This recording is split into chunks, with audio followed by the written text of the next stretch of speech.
Gece çöker sensizliğin üstüne, bir hüzün sarar dört bir yanımı. Adını yazdım yalnızlığıma, silmedim silemedim hatıranı. Bir şarkı çalar eskilerden, sesin gelir uzak bir yerden. Dokunsam kırılır gibi kalbim, sen hala en derin yerden. Unutamam, ne yapsam da unutamam. Gözlerin düşer aklıma her an.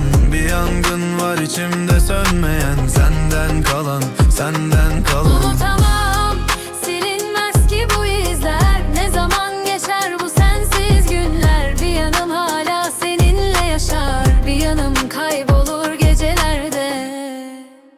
Bir fotoğraf kaldı elimde, gülüşün donmuş bir anıda.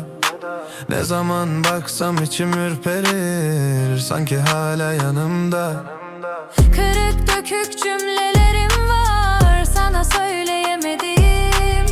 Şimdi rüzgara bıraktım hepsini, belki bir gün duyarsın diye. Unutamam, ne yapsam da unutamam. Gözlerin düşer aklıma her an. Bir yangın var içimde sönmeyen, senden kalan, senden kalan. Unutamam,